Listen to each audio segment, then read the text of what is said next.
자, 사랑하는 성도 여러분, 우리 주일 오후 예배 본문과 말씀 함께 나누면서 은혜를 받고자 합니다. 오늘 말씀은 마가복음 4장 1절로부터 20절에 있는 말씀입니다. 마가복음 4장 1절로부터 20절, 이 중에서 1절로부터 9절까지만 같이 봉독하고 살펴봅니다. 자, 제가 봉독할게요. 예수께서 다시 바닷가에서 가르치시니 큰 무리가 모였거늘 예수께서 바다에 떠 있는 배에 올라 앉으시고 온 무리는 바닷가 육지에 있더라.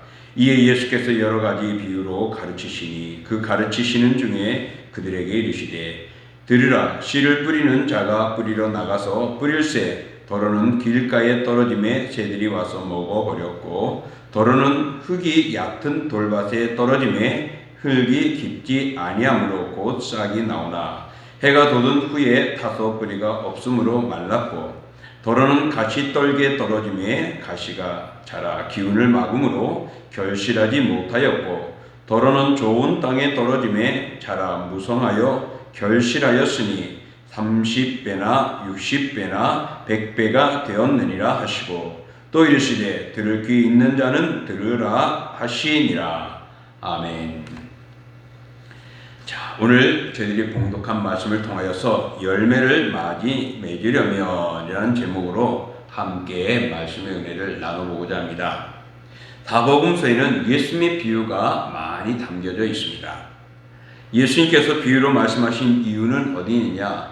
비유를 통하여서 이중적인 목적이 그 비유 속에 담겨져 있기 때문입니다. 즉 예수님의 메시지를 기꺼이 받아들이고자 하는 사람에게는 비유가 신령한 비밀로 깨닫게 되어지고 또 그를 돕게 되지만은 귀가 있어도 듣지 못하는 자들에게는 신령한 비밀을 더욱더 가리는 역할을 하게 됩니다. 그러므로서 예수님께서 비유를 통하여 깨닫고 듣고자 하고 말씀이 준비된 자에게는 그 비밀의 은혜를 충만하게 입혀주고 그 말씀의 은혜를 가지고 살아가지만은 그러나 그러지 못한 자는 어떠한 말씀도 그 귀에 들어오지 않을 뿐만 아니라 그 은혜를 깨달을 수 없고 비밀을 알지 못하기 때문에 하나님의 은혜를 누리지 못하게 된다는 것입니다. 예수님께서는 비유를 통하여서 천국 복음을 무리들에게 가르치시고 이에 자세하게 해석까지 해주시는 모습이 오늘 본문 1절로부터 끝절인 20절까지 속에 담겨져 있습니다. 많은 비유들 중에서 오늘 이 비유 우리 너무 잘 알죠. 씨 뿌는 비유 너무나도 우리는 잘 알고 있습니다. 이것을 통해서 정말 신앙의 생활이 어떠해야 하는가, 신앙생활의 여러 가지 유형들을 말씀해 주고 있다라고 볼 수가 있습니다. 그러므로 오늘 우리는 어떤 신앙의 유형으로 살아가는가, 또 다시 말하면 나의 마음에 맡은 어떤 모습인가 살펴볼 수 있어야 할 것입니다. 오늘 본문의 비유 또한 다른 비유들과 마찬가지로 일상생활에 둘러싸여있는 친근한 소재를 가지고 비유의 말씀을, 그래서 하나님의 나라의 복음을 예수님은 전하고 있습니다. 당시 유대인들은 밭에다가 씨를 뿌린 데 있어서 요즘에는 우리가 여러 가지 장비를 가지고 땅을 갈고 엎어놓고 거름을 뿌리고 엎어놓고 그런 후에 고를 내고 해가지고 씨를 뿌리잖아요. 그렇게 잘 자라게 해요. 근데 당시 아마 그때는 이런 농기구가 없어서 그런지 몰라도 먼저 씨를 뿌리고 그 다음에 흙으로 덮거나 또 가꾸고 이렇게 했던 것 같습니다. 그래서 이제 오늘 비유를 보면 그렇게 했던 것 같아요. 그래서 오늘 본문의 비유를 보면은 씨를 뿌렸습니다. 그 뿌린 씨가 정말 내가 원하는 자리에 들어가 좋은 자리에 씨가 땅에 뿌려져 가지고서 자라게 되는 모습도 있지만은 또 때로는 그게 길짝밭이나 돌짝밭이나 또는 다른 잡종들 또는 오늘 본문에 나오는 가시와 같은 밭에 그 씨가 뿌려졌다라고 오늘 성경은 말하고 있습니다. 그래서 오늘 네 가지의 그 밭의 유형을 말하는데 이것은 우리가 그런 네 가지 유형으로 살아가는 사람들의 모습을 보여주고 있다라고도 볼 수가 있습니다. 이러한 모습은 당시에 그들이 농사를 짓는 파종하는 모습입니다. 그런 모습이 그들의 일상에 되어져 있는데 그 일상에 있는 그 내용을 가지고서 예수님은 오늘 비유를로 통해서 설명을 합니다. 그러니 그 비유를 통해서 하나님의 말씀을 더 익히게 되어지고 깨닫게 되고 더 바른 믿음의 삶을 살아가게 만들고 있다라고 볼 수 있습니다. 오늘 본문에서 1절로부터 2절은 본장의 비유에 대한 서론적인 내용을 언급하고 있습니다. 그래서 비유를 하신 장소를 소개하고 있고 2절로부터 9절까지는 씨 뿌리는 비유가 무엇인지를 말하고 있습니다. 그리고 10절로부터 12절까지는 비유로 말씀하신 이유 또는 목적이 담겨져 있고 그리고 13절로부터 끝절 20절까지는 2절로부터 9절에 나왔던 비유들을 다시 한번 해석해 주시면서 이해를 돕고 있는 내용입니다. 자, 그러면은 오늘 열매를 많이 맺으려면 했는데 오늘 씨 뿌리는 이 비유를 통해서 우리가 볼 때 그 씨가 잘 자라나기를 농부들은 다 원하고 있습니다. 그래서 씨앗을 뿌린 농부들은 좋은 결실을 기대하며 씨를 뿌리게 되죠. 그런데 어떤 씨는 맺어지는가 하면 그러지 않는 것도 있단 말입니다. 오늘 본문에서 결실하지 못하는 그런 밭의 유형을 세 가지가 나오고 또 좋은 결실을 맺는 밭의 유형 한 가지를 오늘 설명하고 있습니다. 먼저 4절부터 7절과 또 15절부터 19절에 보면은 아무리 씨를 뿌려서도 자라지도 못하고 열매를 맺지 못하는 그런 종류의 밭이 소개되어지고 있습니다. 먼저는 길가밭을 소개하고 있죠. 잘 알고 있죠. 길가밭. 그것에 떨어지지만 그 땅은 어떻습니까? 사람이 하도 다니니까 땅이 딱딱하고 굳어 있는 것입니다. 그러니 거기에 씨가 뿌리를 내릴 수가 없어서 금방 죽어버리는 모습입니다. 때로는 공중에 새가 와서 야 이게 웬 떡이냐고 씨를 쪼아 먹어버리는 것이죠. 그러니 그 씨들이 자라나지 못하는 겁니다. 이것을 15절로부터 이렇게 보면은 거기에 뭐라고 말씀하냐면은 굳은 땅은 굳은 마음을 뜻한다라고 말합니다. 다시 말하면 완악하고 교만하고 정말로 악한 마음을 말하는 거죠. 그러니 복음이 들어가도 들어갈 수가 없는 겁니다. 복음이 전파돼도 들어갈 수 없는 그런 마음. 그런 딱딱한 마음, 악한 마음이 오늘 길잡밭 마음을 표현하고 있습니다. 또 그런 악한 마음을 가지고 살아가는 성도들이 있고 그런 사람들이 있다는 것이죠. 그런 사람들에게는 아무리 복음이 뿌려지고 전파되어도 의미가 없다는 것을 보여주는 것과 같습니다. 두 번째로는 흙이 얕은 돌짝밭에 떨어졌다. 이 돌짝밭은 그 당시에는 석회암이 가득 있어가지고 그 위에 흙이 살짝 내려앉아 있는 거, 쌓여 있는 거죠. 그래 거기에 떨어지면은 어때요? 뿌리는 내려줍니다. 그러다가는 제대로 뿌리도 더 이상 내리지 못하고 다 죽어버리는 거죠. 우리 가끔 보면은 돌틈 사이라든지 벽과 벽 사이라든지 어떤 조그만 틈 사이에 싹이 나는 것을 볼 수 있습니다. 물론 그 틈 사이에서 계속 뿌리를 내렸으면 좋은데 그러지 못한 것들도 많이 있는데 오늘 그것을 생각해 본다면 이 돌짝밭 바로 얕은 곳에 씨를 뿌려서 잠시는 뿌리가 내려지면서 자라는 것 같은데 곧 말라 죽어버리는 것입니다.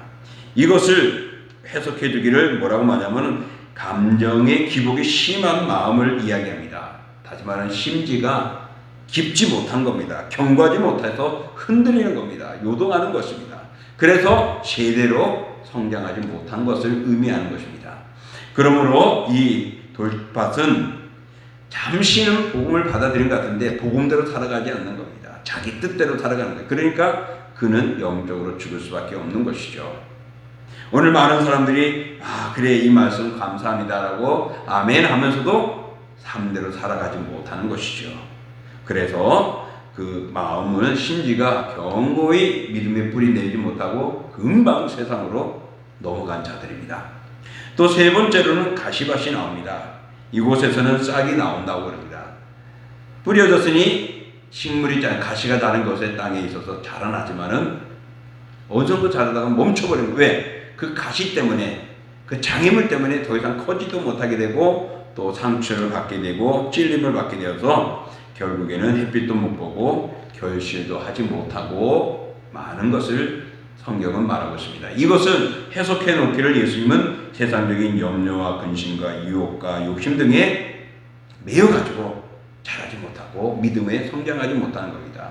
그런 것들을 과감하게 자르지 못해가지고서 결국에는 거기에 되어버리거나 거기에 매여가지고 믿음의 싹을 키우지 못하고 열매를 맺지 못하는 그런 불행한 모습을 이야기하고 있습니다. 오늘 이렇게 길갓밭과 돌밭과 가시밭은 우리가 볼 때는 뭐 별 차이 없을 것 같아도 거기에는 열매를 맺을 수 없는 곳이라는 겁니다. 그것은 또 다른 말로 무엇이라고요? 교만하고 완악한 마음들, 때로는 마음이 약해가지고 이리 왔다 저리 갔다고 쉽게 흔들리는 모습들, 또 세상의 유혹과 염려와 근심 때문에 믿음에 지속적이지 못하고 무너져버리고 거기에 노예가 되어버리거나 그 유혹에 빠져버리거나 또 그런 시련에 견디지 못하고 많은 그런 신앙들을 의미합니다. 그러니 조금은 열심히 하는 것 같았는데 어떤 시련이 오거나 어떤 이야기를 듣거나 마음에 상처가 있거나 하면 계속적인 믿음을 살아가지 못하고 교회를 떠나고 믿음을 떠나고 하나님을 원망하고 믿는 사람들을 원망하고 더 악한 자로 빠지는 이들도 있다라는 것을 볼 때에 정말 세상에는 이런 여러 가지 유형들이 있구나, 그런 마음의 모습들이 있구나, 또 그런 유형으로 신앙생활을 하거나 무너진 자들이 얼마나 많은가를 가르쳐주고 있습니다. 근데 오늘 8절과 20절에 보면요, 많은 결실을 맺는 밭을 소개하고 있습니다. 그것은 좋은 밭이라고 말합니다. 옥토와 같은 밭이라고 말합니다. 거기에서는 많은 결실을 맺습니다. 아무리 좋은 씨앗이라도 거칠고 황폐한 땅에 뿌려지면 그 씨는 자랄 수가 없는 것이죠. 또는 오래가지 못합니다. 근데 예수님께서 좋은 밭을 오늘 이야기하면서 거기서는 30배, 60배, 100배가 결실을 맺었다라고 말합니다.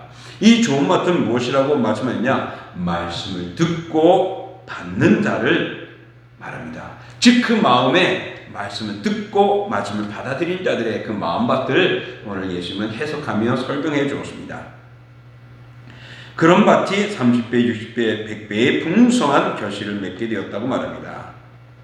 또한 많은 열매를 맺는 것은 좋은 밭과 함께 농부의 관심과 노력도 담겨져 있습니다. 곡식은 농부의 발자국 소리를 듣고 자란다라는 말도 있죠. 그러니까 곧 농부는 땀을 흘리고 수고하고 애쓰고 부지런할 때 그 곡식들은 알고 잘 자라고 많은 수확을 얻게 된다는 것을 우리 농부들, 농사 짓는 사람들도 잘 알고 있습니다. 이와 마찬가지로 좋은 마음밭은, 내가 그 좋은 마음밭이 되기 위해서는, 쌀기 잘 자라기 위해서는 우리들의 노력과 헌신도 뒤따라야 된다는 의미가 될 것입니다. 좋은 밭이 많은 결실을 맺는 이유는 바로 오늘 말씀을 듣고 받는 자라고 말합니다. 곧 말씀을 듣고 받아들였기 때문입니다. 말씀을 듣고 깨닫는다는 것이 얼마나 중요한가를 오늘 강조해 주는 겁니다. 그러니 오늘 씨 뿌리는 비유에서 우리에게 가르치는 것은 무엇입니까? 어떤 마음밭이 되어야 되는가, 그 마음밭에 무엇이 심겨져야 되는가를 보여주고 있는 것입니다. 그러므로 그 마음밭에는 하나님의 천국의 복음을 받아들이고 마음에 새기고 순종해야 한다는 것을 가르쳐주고 있는 것이죠. 이와 같이 성도 역시 자신의 마음속에 뿌려진 하나님의 말씀을 우리는 어떻게 살아가고 있습니까? 여러분 10년, 20년, 30년 저는 못된 신앙이다 말하면서도 여러분 끝까지 헌신적이고 아름답고 주님 오실 때까지 믿음에 지키는 사람이 있는가 하면은 조중에 탈락하고 떠나버리고 또 욕하고 떠나고 또한 교회를 비방하는 사람들이 교회를 나오다가 그런 사람들이 얼마나 많습니까? 바로 그런 것들이 오늘 이런 네 가지 유형 속에 담겨져 있는 것입니다. 오늘 여러분과 저는 어떤 마음이 밭입니까? 그래서 얼마나 열매를 맺으며 살아가고 있고 그 열매를 우리가 꿈꾸고 있습니까? 우리가 좋은 밭은 오늘 성경이 말합니다. 바로 말씀을 받아들이고 그것대로 살아가는 자임을 말하고 있습니다. 그럼으로써 우리는 말씀을 귀하로 묵상해야 하고 그 말씀을 실천함으로써 우리의 삶에 적용하며 살아가야 할 것입니다. 그럴 때 풍성한 열매를 맺게 됩니다. 이렇게 마음밭이 얼마나 중요한가를 오늘 가르쳐주고 있습니다. 켄 가이거라는 사람은요, 이런 유명한 말을 했습니다. 우리의 마음은 정원에 비유할 수 있다. 제대로 경작할 수도 있고 멋대로 버려둘 수도 있다. 그러나 경작하든지 버려두든지 반드시 뭔가를 자라게 되어 있고 실제로 그렇게 된다. 그래요. 우리 교회 앞에 토밭을 우리가 한번 생각해 봅시다. 거기에 몇 사람이 가꾸기도 하고 또 우리 집 사람이 물도 주고 가꾸고 꽃도 옮기고 다 애를 씁니다. 그랬더니 요즘에는 좀 정리가 되고 꽃도 핀 것도 볼 수 있고 고추 열매도 맺은 것도 볼 수 있고 부추도 따먹기도 하고 또 우리 상추도 따먹고 하죠. 그 수고가 있을 때 그렇게 되어지는 것을 볼 수가 있습니다. 그런데 그 텃밭에 힘들다고 놔둬버리면 어떻게 될까요? 잡초하고 무성하고 보기가 싫은 거죠. 가꾸든지 안 가꾸든지 거기에는 무엇인가를 자라난다는 말씀 우리는 잘 이해할 겁니다. 근데 그런 곳에 지금처럼 꽃이 피고 아름다운 것을 보았다면 여러분 얼마나 기분 좋습니까? 거기엔 수고와 노력이 있었던 것이죠. 그러지 않고 잡풀이 무성하게 난다는 것은 관심 없이 버려둔 겁니다. 그렇습니다. 우리의 마음밭도 그렇습니다. 저나 여러분의 마음밭이 정말 이 정원과 같았고 토박과 같은 겁니다. 얼마나 내가 노력하고 가꾸고 애쓰냐에 따라서 꽃도 피고 열매도 맺고 채소도 따먹을 수 있지만 그러지 못하면은 남들이 볼 때 아유 저 더럽게 저 밭도 왜 저래 왜 저렇게 풀나게 만들어 아이고 이 주인이 누구야 여기 누가 살아 하며 사람들이 좋은 소리 안 하게 되죠. 그렇습니다. 오늘 우리의 마음은 무엇을 어떻게 하느냐가 중요합니다. 그러므로서 우리의 마음은 생명과 같은 것입니다. 식물이 자라는 데 있어서 눈에 보이지 않지만은 식물은 뿌리를 통하여 성장하고 자라납니다. 그러나 우리 인간의 생명은 어디서부터요? 우리 마음에서부터 우러나고 보여주고 있는 것이죠. 그러므로 우리의 생명의 근원이 또한 보이지 않지만은 마음에 있습니다. 그래서 지혜자는 말하기를 잠언 4장 23절에 이렇게 말합니다. 모든 지킬 만한 것 중에 더욱 내 마음을 지키라. 생명의 근원이 이에서 남이니라. 우리가 지킬 만한 것들 중에 더 우리의 마음을 지키라 그랬어요. 거기가 중심이 되고 거기서 모든 것들이 나올 만큼 중요하기 때문에 마음이 중요하다고 말합니다. 또 잠언 16장 32절에 보면 노하기를 더디하는 자는 용사보다 낫고 자기의 마음을 다스리는 자는 성을 빼앗는 자보다 나으니라. 여러분 내 마음을 다스리는 것이 얼마나 위대하고 엄청난 일인가를 가르쳐주고 있지 않습니까? 우리의 마음은 성령님의 활동 무대이기도 합니다. 그래서 우리의 마음을 깨끗하게 해야 된다고 말하죠. 그러나 또 한편에는 악한 사탄이 활동할 수 있는 무대이기도 합니다. 그러므로 우리의 마음을 어떻게 먹느냐에 따라서 성령이 나를 주장하고 성령의 은혜를 받고 우리가 풍성하고 충만해지고 하나님의 열매를 가득히 맺는 신령한 모습이 되지만은 우리의 마음밭을 우리가 악의 역사의 지배를 받게 되면 우리는 악하게 되고 세상 것과 더러운 것과 검정 악한 그런 요소들을 갖게 되고 맺게 된다는 것입니다. 그러므로 우리는 세상 사람들과 동일하게 우리의 마음속에 욕심과 세상의 사상에 물들지 않도록 우리의 마음의 밭을 잘 가꿔야 합니다. 하나님의 영광을 위해 쓰임받는 우리의 모습 되어야 됩니다. 그렇지 않으면 마귀의 도구가 되어 우리의 마음밭은 쓸모없고 악한 것으로 날 수밖에 없는 것입니다. 과연 우리는 어떤 밭을 소유하고 있습니까? 자신의 마음밭을 살펴보십시오. 열매를 풍성히 수확하는 좋은 밭이 되기 위하여 힘쓰고 있습니까? 힘써야 합니다. 그래야 우리 주님 앞에 칭찬받죠. 우리의 마음밭이 좋아야 우리는 열매를 풍성히 맺을 수 있습니다. 그러므로 사랑하는 성도 여러분, 열매를 풍성히 맺을 수 있는 좋은 밭이 되기를 우리 주님의 이름으로 권면합니다. 이제 말씀을 정리해 봅니다. 마음밭의 중요한 이유는 무엇입니까? 바로 생명의 근원이 그 마음에 있기 때문입니다. 마음을 잘 지키기 위해서 평소에 가져야 할 마음가짐이 무엇입니까? 오늘 말씀을 즐겨 묵상하고 경건의 생활을 하고 듣고 지키는 자라고 말하고 있습니다. 그 마음이 바로 옥도하고 좋은 마음이라는 것이죠. 이런 격언이 예화가 있습니다. 지혜로운 할아버지가 손자를 무릎에 앉혀놓고 말을 했습니다. 얘야, 사람 안에는 늑대 2마리가 있단다. 그 2마리가 우리 마음에 살고 있는데 한 마리는 악한 놈이야. 그래서 그 놈은 화도 잘 내고 싸우기도 좋아하고 남을 용서하지도 못하고 남을 헐뜯기도 해. 그런데 또 다른 늑대는 아주 착한 놈이란다. 이 착한 늑대는 매우 친절하고 사랑스럽지. 이 2마리의 늑대가 내 안에 있단다. 그리고 너의 마음에도 있단다. 그러니까 이 손자가 그 이야기를 듣다가 한참 생각을 합니다. 깜짝 놀랍니다. 아니, 내 마음속에 늑대 2마리가 있는데 고민하는데 들어보니까 하나는 착한 늑대, 악한 늑대. 그다가 그 손자가 할아버지에게 질문을 합니다. 그러면 할아버지, 제 안에 있는 늑대 2마리가 싸우면은 어떤 늑대가 이깁니까? 라고 그러죠. 그러니까 할아버지가 뭐라고 대답했을까요? 씩 웃으면서 말했습니다. 그야 먹이를 주는 놈이지. 여러분, 무슨 말이죠? 바로 내가 어디에 관심을 두고 거기에 애착을 갖느냐에 따라서 좋은 것이 될 수 있고 악한 것이 될 수 있다는 겁니다. 그러니까 착한 늑대에게, 선한 늑대에게 관심을 가지고 먹이를 주고 잘하면은 네 마음은 선하게 되고 아름다워지지만 그러지 않으면은 무너지고 악한 것이 된다는 겁니다. 여러분, 우리의 마음밭이 이런 모습에서 나는 어떤 마음을 준비하고 있고 또 가지고 있는지 돌아보십시오. 사람의 마음은 어떤 생각과 언어를 주입하느냐에 따라서 결정되어지고 인생이 만들어진다고 말합니다. 복음의 씨앗이 옥토와 같은 성도들의 마음속에 들어가면 거기서 뿌리를 내리고 새싹을 내고 성장합니다. 그래서 의롭고 아름다운 꽃도 피고 결실도 맺게 되죠. 이 과정에서 옥토의 전적인 희생이 반드시 필요합니다. 이 옥토는 우리도 많은 열매를 맺기 위해서 수고하고 노력하고 정말 그 열매를 맺기 위해서 헌신하지 않습니까? 좋은 양분을 내기 위해서 또 물들을 공급해야 하고 그런 옥토가 되어야 되지 않습니까?